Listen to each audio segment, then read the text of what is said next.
This evening. Tonight, we now await the moment at the Capitol Rotunda where it will officially open to the public. There are thousands of people who are outside, mourners around the country, around the world, who will ascend the steps and have been walking in to pay their respects, to honor the life and the legacy of the late president who died peacefully at his home on Friday evening. He is best described by his son, George W. Bush, the 43rd president, as a, quote, man of the highest character and the best dad a son or daughter could ask for. In moments, we talk to President Bush's White House Chief of Staff, John Sununu, who is standing by. But first, we go to Peter Doocy, live outside the Capitol, with what to expect this evening and in the coming days as the nation celebrates the life of President George Herbert Walker Bush. Good evening again, Peter. Martha, you said it. Traffic is closed here on First Street, but thousands of people have showed up.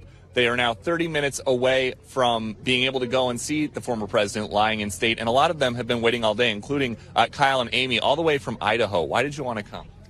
I think just to pay tribute to the life and legacy of 41. I mean, we've been out here for quite a bit with the weather and stuff like that, and regardless of what side of the political aisle you're on and whatnot, we're all Americans, which I think is what 41 really strove to bring about in all of us. So this is a cool thing a good opportunity for everybody. It's amazing. Kyle and Amy, thank you guys. We also met Gail, who drove from New Jersey today. Gail, why did you want to make the trip down 95? Well, 95, basically I was retired military and everything, and then I was in the service when he was our commander-in-chief, and what he had done for the military, I really appreciated it, and I really wanted to, show my gratitude. I mean, he puts the service before self, which is fantastic, and I'm just here because I just feel that I need to express how how grateful I am of the type of president he was while I was in the military and stuff. So, yeah. Well, thank you very much for your service, Gail. And then there's one more gentleman down here, George, who's from Maryland, but you've got a personal connection to the 41st president. Yeah, actually I do. Just want to go into that in detail. So the fall of 2000, he was campaigning for Senator Bill Roth in Delaware for his son.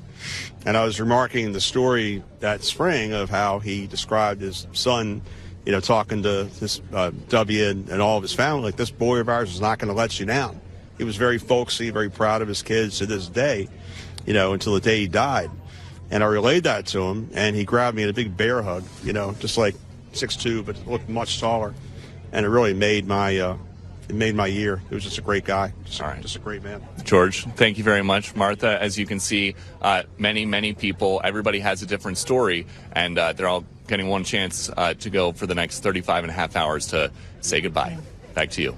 It's great, Peter. It's really heartwarming to hear Americans talking about why they took time out of their lives to make this journey, to be here tonight, and to give their respects to the 41st president. Peter, thank you very much. Peter Doocy outside this evening. And my next guest served as President Bush's first White House Chief of Staff. This clip takes us back to the beginning of their relationship. Watch. Pleased to announce my decision to appoint Governor John Sununu as Chief of Staff for my administration. The job of Chief of Staff requires the ability to lead, to motivate, to direct an important organization in the best interest of the country. And John Sununu has the background and the experience necessary. Governor John Sununu, who attended the ceremony this evening, joins me now. He has joined us frequently. I'm sure this is a moving and difficult evening for you, Governor Sununu. Martha, it's a day of mixed emotions. We're here to mourn a friend and also to celebrate the life of a great president. So you psychologically, you get yourself whiplashed a little bit, but it was a moving ceremony and a fitting ceremony for a president that served this country not only well, but with a style that I think everybody appreciates. Talk to us a little bit about your work as Chief of Staff and the time that you spent with the president and the evolution of that position and your future with him and knowing him for the rest of his life. Well, it was a great job. He was a great man to work for. He had a wonderful style. we had developed a very close and personal relationship, and I told him I didn't want to come to Washington, but he really insisted that I do it, and so you don't turn the president down. It was a relationship where he made it very easy for the chief of staff. The direction was clear. I would.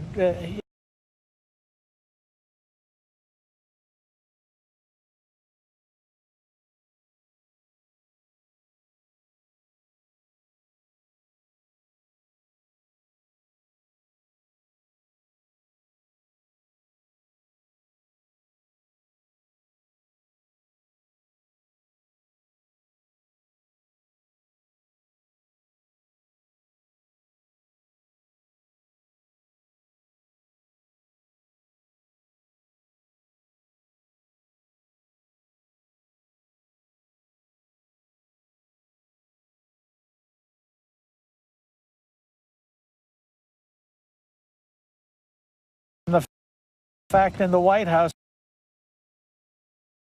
he's known as a foreign policy president, but he was a great domestic policy president.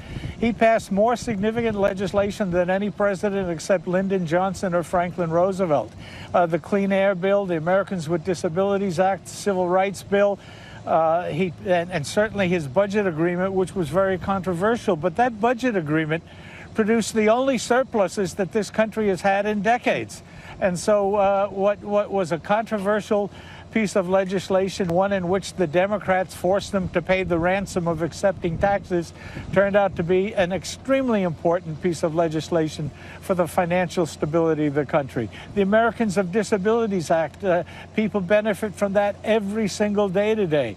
And certainly the Clean Air, extension of the Clean Air Bill, which had been stalemated for 13 years, that's been the environmental hallmark piece of legislation that's guided this country for the last 25 years, and it is the kind of legislation that other countries have used as the example for their own improvement of environmental legislation. You left the job of chief of staff. You became a counselor to the president. Was that a difficult moment for you, leaving that job? Well, look, I left. I had become very controversial, and it became clear to me that perhaps if I left, the lightning would follow me and they would leave him alone. Unfortunately, they didn't. He had a really tough campaign. And as we know, lost to Bill Clinton. Ross Perot came into the campaign and picked up 20 points in the election, and the president lost by, I think, 4 3/4 to 2/3 or 3/4 of Perot's votes should have been Bush's. So yeah, it was hard for me to leave because I had a concern that the president sometimes was so nice that somebody had to be there with a firm hand, and I wasn't sure that there would be a firm hand to follow. It's interesting, you know, I mean, he had kind words for pretty much everyone. Ross Perot did not necessarily fall into that category. That was a bitter development for him that clearly he carried with him throughout his life. Well, Ross Perot had somehow in the year or two before the 1992 election, Ross Perot somehow had decided that he had been wronged, and nobody understood why he felt that way. But I think he felt, as a Texan, he deserved more entree from Bush and Baker than he got, and unfortunately, that bitterness put him into the race, and I think cost George Bush his second term.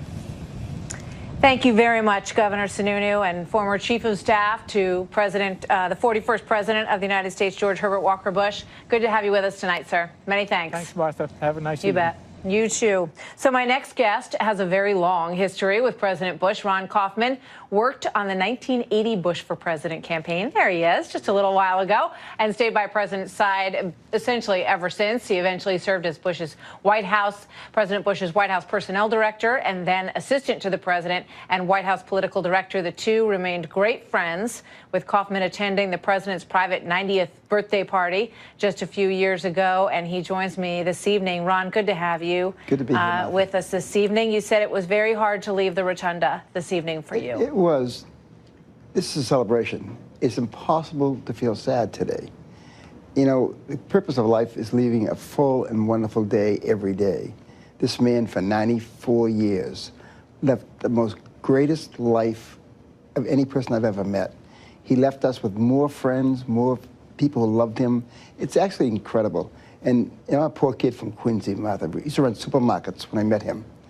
And changed my life forever, changed my kids' lives forever. And he's just a fabulous person. And it's hard to leave, but joyful. It is a celebration. You know, you go to church and say it's a celebration of life when someone dies. It is a celebration. There's no reason to feel sad. Lonely, empty, yeah, but not sad.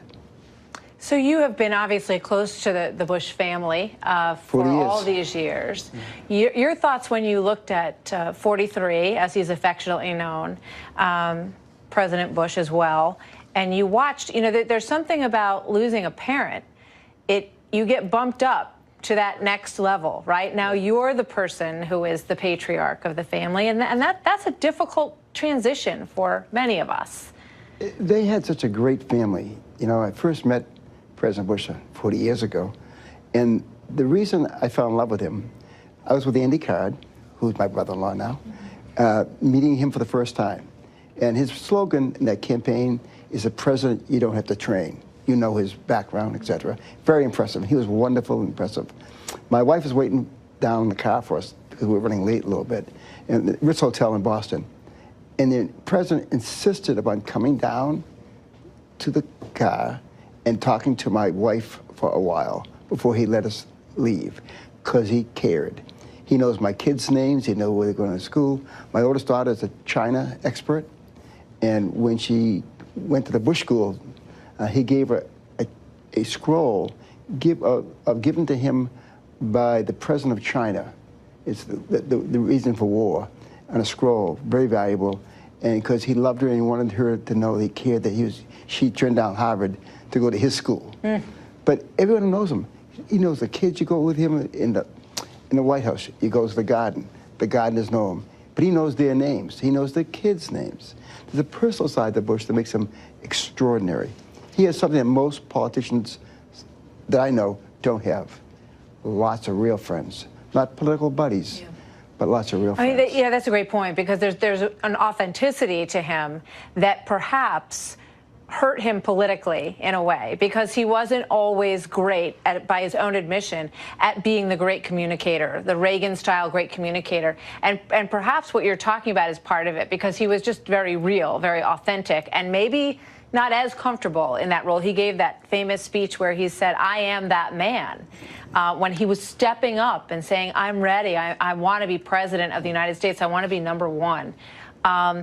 Thoughts on that, Ron? If I'm being honest, he was not a great communicator in the sense of Ronald Reagan or Bill Clinton, for that matter, to be fair. And he never really was impressed with the spoken word, if you will.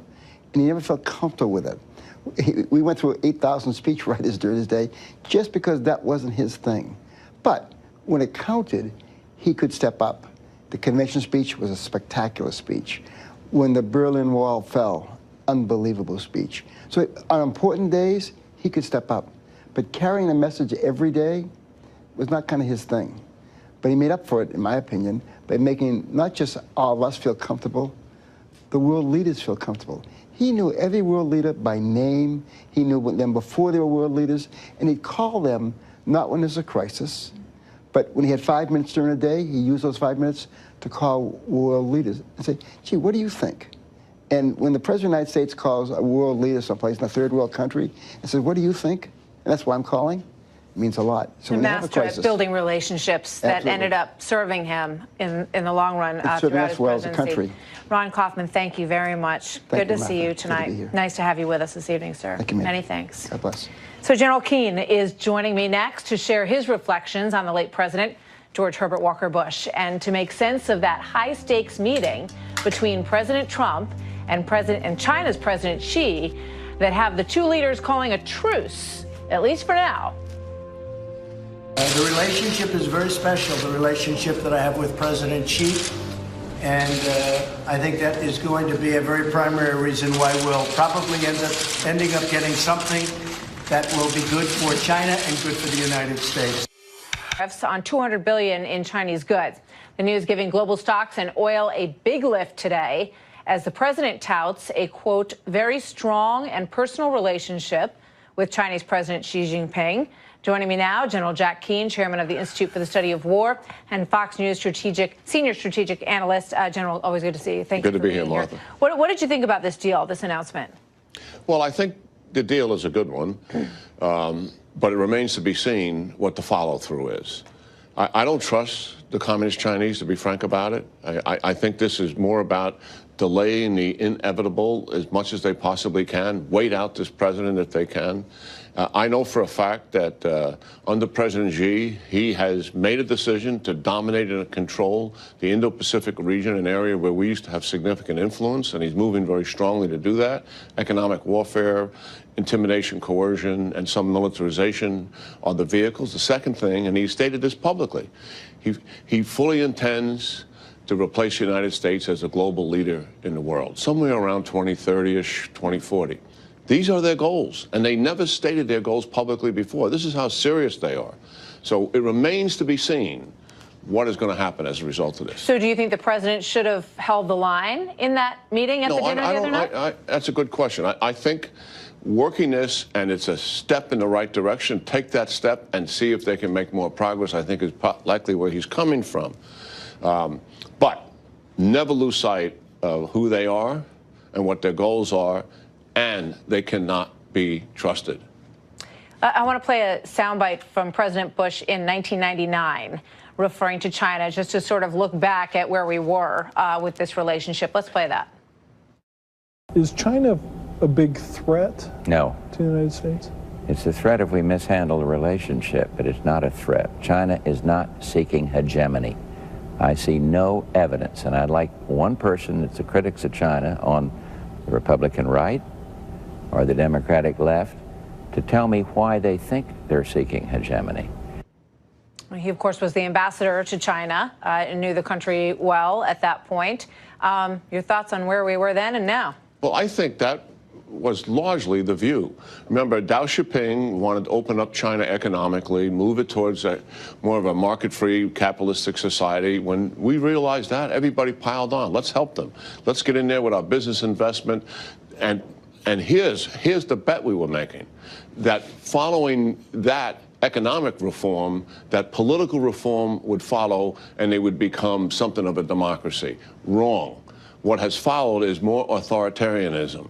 And they're very geopolitically ambitious, and economic warfare is another vehicle. So the president, I'm sure, has a different view before he passed away of what China's doing in the world than what he had then. And that was pretty much the universal view at the time. All right. So talk to me a little bit about, obviously the president has said he wants to make cuts in a lot of areas. And defense is apparently part of that plan, the 5% across the board agency cuts. Do you think the president's committed to that, or do you think there is an opening to perhaps leave defense off that list, given all of the hard work that's been done? I think he's open to discuss it, and that's going to take place. I know that Senator Jim Imhoff and Congressman Mac Thornberry are going to have a discussion with him on this very subject tomorrow. Here's the issue, Martha. We've made a down payment, 2 years of defense increases, but we need a defense buildup similar to what Reagan did in the early 80s. Why is that? Because the devastating cuts of sequestration have had on a defense budget, the technology gap has closed with Russia and China. And I spent a year on a commission looking at our national defense strategy, and we are saying that the United States is more at risk than we've been in decades, and we could struggle to win a war and could possibly lose it. And the people on this commission are not prone to be alarmist. We are not hyping the enemy here. We ran war games to make certain we understood what is actually happening here. So I think clearly Director Mulvaney of OMB has told the president, listen, everybody in the government should take a hit. Defense is only 15% of the budget. You don't continue to build up. The money you would save from giving defense a haircut is so small in terms of helping the deficit, it's not going to make much progress. What you've got to make certain you do as President of the United States is provide the resources so the American people are secure and safe. That's #1 job. I mean, it's interesting that under the President Obama's sequestration, really, defense was the only department that ended up paying the price. Everybody else kind of got off. So it'll be interesting to see if maybe the reverse could be true with this next round. But we will watch. We'll see. We'll see, General. Thank you very much. Good talking to see you tonight. So coming up next, Paris on the brink as political protests turn to violence and vandalism and arson. Graffiti written all over the Arc de Triomphe when we come back. In more than a decade, some people say since the riots of 1968, behind the broken glass and the graffiti on the Arc de Triomphe, a charred aftermath as people burned cars up and down the street. A radical protest group known as the Yellow Vests is behind this. Trace Gallagher has the story for us tonight from our West Coast newsroom. Good evening, Trace. Good evening, Martha. French authorities are still removing burned-out cars, cleaning up broken glass and scouring graffiti from buildings on the famed Champs-Élysées Avenue and other Paris landmarks that were trashed by protesters over the weekend. You mentioned these were the worst riots in a decade, but French police say some of the violent tactics were unprecedented. Watch. Hammers, steel beads, gardening tools, hose projected towards officers, big bolts were thrown on them. We have pictures of that. Aerosol cans linked to gas bombs or firecrackers thrown on our officers. Yeah, dozens were hurt, and now reports that an elderly woman has died from her injuries. In all, some 250 fires were reported, and 300-plus people remain behind bars. The violence included groups on the far left and far right, but police also believe much of the violence aimed at police was the work of professional troublemakers. The yellow jackets, worn by a great number of protesters, are the fluorescent vests that French motorists are required to have in their cars for emergencies. But the jackets have come to symbolize far more than just a push against rising fuel taxes. They are now emblematic of violent protesters using the spotlight to lash out at the policies of French President Emmanuel Macron, saying he doesn't care about ordinary people. Macron says he welcomes the views of the protesters, but denounces the violence and vows to punish those behind it. Listen.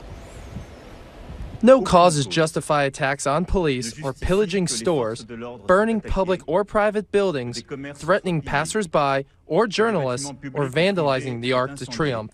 Those responsible for the violence don't want any change. They don't want any improvement. They want chaos. President Macron is also asking his Interior Secretary to consider adapting security procedures to try to contain these ongoing protests. This was the third weekend in a row of demonstrations, and more are planned for later this week. Martha. Trace, thank you very much. So coming up next, a real treat. The White House photographer who spent 4 years capturing the highs and lows of George H.W. Bush's presidency and later became his personal photographer. Here with her inside story next. I like chillax. Live look at President George H.W. Bush as he lies in state in the U.S. Capitol Rotunda, now open to the public who are coming in to pay their respects. My next guest spent 4 years as the president's official White House photographer, capturing everything from sweet moments with his beloved wife, Barbara, to intimate discussions with his national security team, and even outings at his Kennebunkport retreat. Here now is Susan Biddle, former White House photographer for Presidents Ronald Reagan and George H.W. Bush. She also became President Bush's personal photographer after his days in the White House. And Susan, I had the pleasure of meeting you recently, and you talked to me about what a pleasure it was to work with the former president. Your thoughts, first of all, on his passing? Yeah, I mean, you know, when did I see you? 3 weeks ago or something? Yeah, about that. Yeah, and of course I had no idea that it was so close. And I feel choked up about it, but at the same time, what an incredible man. And I was so lucky to work for him, you know, and so honored to work for him. Let's take a look at some of your wonderful photos. The first one that we just mentioned in the Oval Office. What was this moment? And you were right there. This was the beginning of Desert Storm, which was the war in Iraq. And when really serious things like that were going on, I could be kind of in there a little bit longer. They didn't notice me as much. And they were just working really hard. It was very, very serious. And it's Powell, Cheney, Scowcroft, and Sununu. I want to show this one. This is Barbara Bush and President Bush and Millie, one of their many. Oh, you can't see Millie. We have to drop that banner. There we go. Yeah. What's going on here? Oh, you have to see Millie's face, yes. Millie's about as embarrassed as they are that they got off the helicopter. She came out to greet them, and then she stopped to do her business. And let's show this one, because I love this one, which looks like a horseshoe competition. What's the story behind this one? Well, you know, President Bush, as I heard Jim Baker say on one of the TV shows, that he was the most competitive man that he's ever met. And he set up all these teams in the White House. He had the housemen, he had the military aides, he had, you know, everybody was on a team. And they had these contests all the time. And here he lost. The houseman beat him. He's clearly not happy. This might be my favorite. There are so many wonderful photos that you took, but let's take a look at this one of the president lying on the lawn, surrounded by puppies. Yeah, and you know, I love that because here he is, the president was the president of the United States, but Millie had puppies, and it was a beautiful spring day, and he just took the time to go outside and lie in the grass and let the puppies crawl all over him. So, you know, it was so amazing how human he was, as well as being the leader of the free world. And this one is, you say it was when Gorbachev was under house arrest in Crimea. Right. And you're in their bedroom. In their bedroom. I mean, you know, talk to me about that experience as a photographer. How do you become sort of part of the wallpaper, but also you were a friend? Well, I don't think I was invited into the bedroom because I was a friend, but we were actually out fishing that day, and it was very blustery, and a call came in on the radio phone. It was one of those big old radio phones, you know, before cell phones, of course. And it was so noisy, he was hoping it was Gorbachev. He wanted to go back to the house. So I was in the second boat.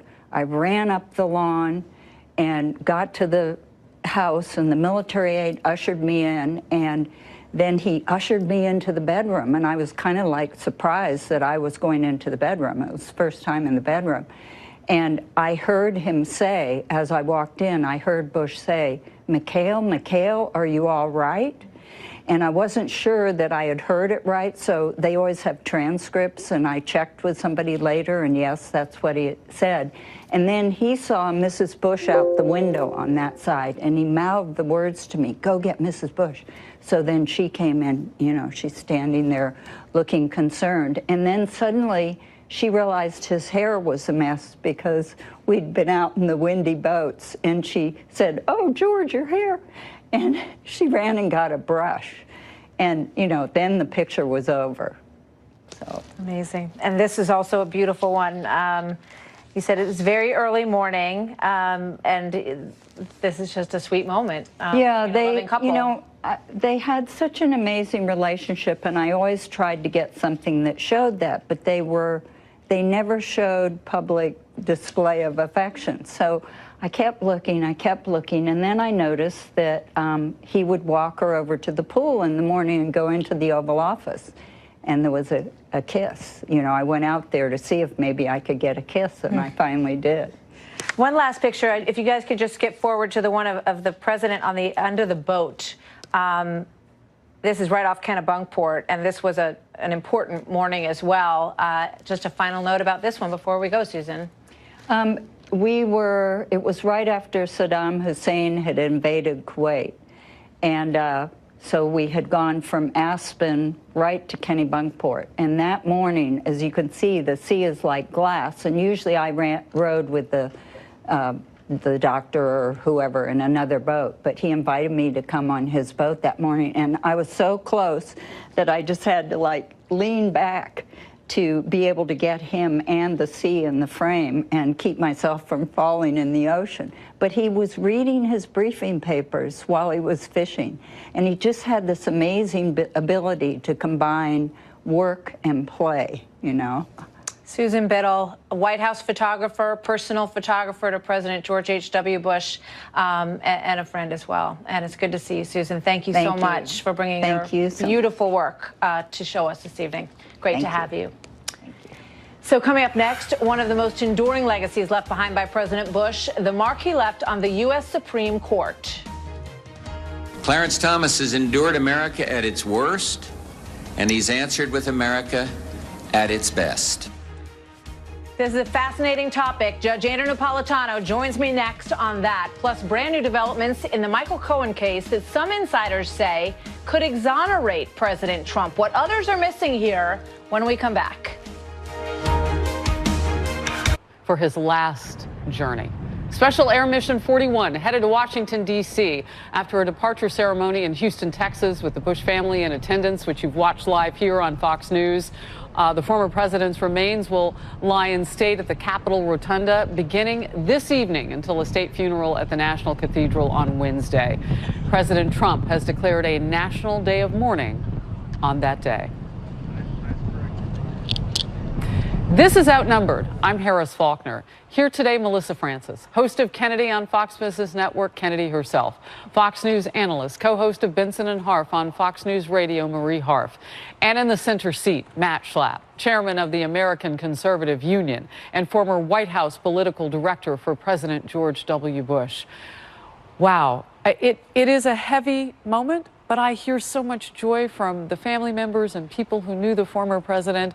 You were joyful as you sat down. It is a point of celebration for those of you who have known him and loved him. Well, when someone dies who's lived a big, great, full life, and when that person has the deep faith that George H.W. Bush had, when they die, the greatest gift they give us is we're not worried about where they're going. Nobody's worried about that. These are live pictures, by the way. We're going to stay with Air Force One for as long as we can. We know that that special mission landed this weekend and awaited the remains of the president. The family gathered today, and now the beautiful occasion of rarefied air.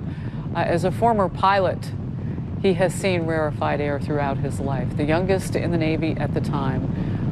We want to give him a civilian salute from this couch today. Kennedy, your thoughts? I think it's really nice how he stuck the landing. And you know, when John Scott was talking about the quote he gave on his 90th birthday when he went skydiving instead of drooling in the corner, it really is inspirational. And it's so tough for a family to lose. You know, you think of his children losing both parents within a year. Yeah. You know, and especially to have such public events. My heart really goes out to them, but the nice thing is it's rare that we really pause for a moment to sum up someone's life. We were able to do that in April for Mrs. Bush and now for President Bush, and we get to dive into the aspects of his life that are not often talked about, including, as Matt pointed out in his beautiful article, his time in the Navy as a young man. And also, you know, think about it, he was the CIA director under Gerald Ford, in addition to being the U.S. ambassador to the UN. So Air Force One is out of frame now, and so we know that in about 3.5 hours or a little bit less, he will land in Washington, D.C., and we will pick up our coverage from there in terms of being able to see more parts of the journey. But we'll continue the conversation here. Your thoughts? Matt, you made a great point about the dignity with which he lived his life after his presidency. And, you know, just sort of the joyful embrace of life where he action-packed, very active, but not looking back, not holding on to that, I'm still the president. Just the dignity and the love of life.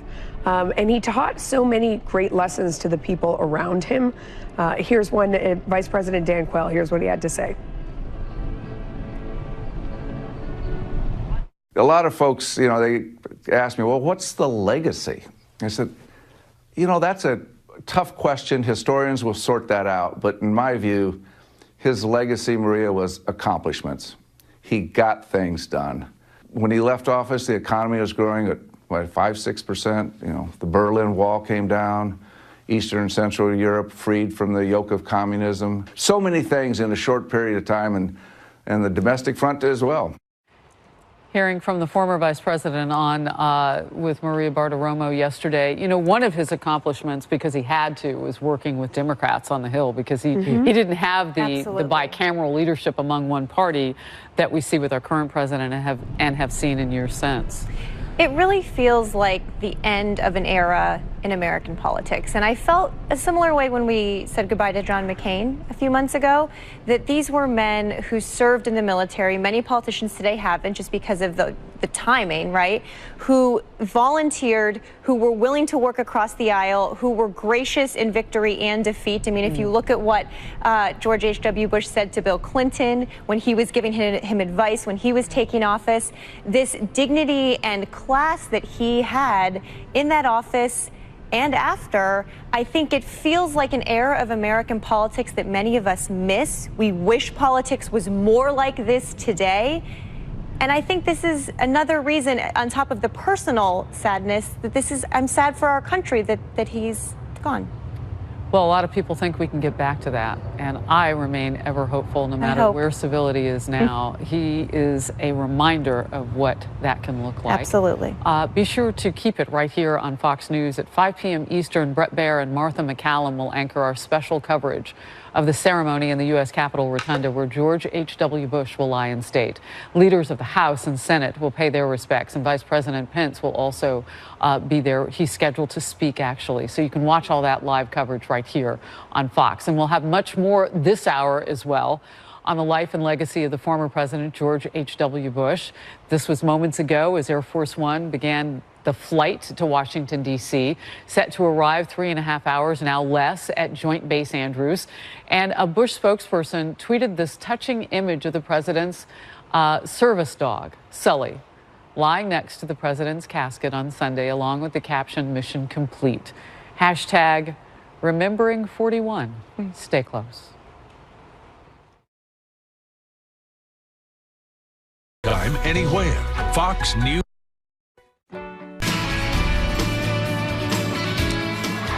U.S. stocks surging today on news of a ceasefire in the trade war between the U.S. and China. President Trump announcing the deal after a dinner with the president of China at the G20. President Trump talking up the truce on the way back from Argentina aboard Air Force One. It'll have an incredibly positive impact on farming, meaning agriculture, industrial products, computers. And what I'd be doing is holding back on tariffs. China will be opening up, and China will be buying massive amounts of product from us, including agricultural from our farmers. The president again touting the deal this morning, tweeting, "My meeting in Argentina with President Xi of China was an extraordinary one. Relations with China have taken a big leap forward. Very good things will happen. We are dealing from great strength, but China likewise has much to gain if and when a deal is completed. Level the field." And while both sides say key details have to be hammered out, Treasury Secretary Steve Mnuchin is confident we are seeing the outlines of a final deal. All right. Steve Mnuchin, I want to go on. He said there were very, very specific items. We've been working on this for a long time, for a year and a half. We got down to brass tacks. Steve Mnuchin is no joke. I mean, he has negotiated many, many, many very detailed deals over his lifetime, and he really understands finance well. This is a hopeful sign. This is, and for all of the critics that Trump's trade rhetoric would never be matched with a kind of recalibration of these major relationships. We saw it with Mexico first, and then Canada had to go along kicking and screaming, and he really did renegotiate NAFTA. And now you have America's #1 economic foe and national security foe looking at Donald Trump, and I think they look at him and they say, I think he's actually serious about wanting us to actually have reciprocal trade. So that's all got to get written down. But these are massive steps. Well, Steve Mnuchin makes it sound like a lot of it is already written down. I mean, they've already worked into the details, Harris. Well, and in fact, we heard just a little bit ago on Fox Business Network with Larry Kudlow, the National Senior Advisor of Economics, and he said that to that point, in the next 90 days, this 90-day ceasefire that we'll see, there are some things that are going to get done that are big. And they would only know that if they had already talked about these things. But I have a quick question for you, Marie. So Democrats have a choice to make here. Are they going to let this deal go through, or are they going to try to, get in there and do something? Same with the USMCA. Yeah, on China, there is no deal yet. So those brass tacks that you mentioned that Steve Mnuchin's been talking about, those are all really important. And I don't think we can make a decision on any deal or support for that until we actually see them. Those are really tough details. They will not be a cakewalk working them out, certainly with the Chinese. And there are still significant tariffs on. They're not going up, but we still have significant tariffs on right now. We will have to see those details. The devil will be all in them. There's a political question, Harris, you asked, though, about whether Congress will approve the new NAFTA, the updated NAFTA. Right. And I think there will be some tough questions asked. Ultimately, I think they will, because it's actually not a drastic change from NAFTA. Yeah.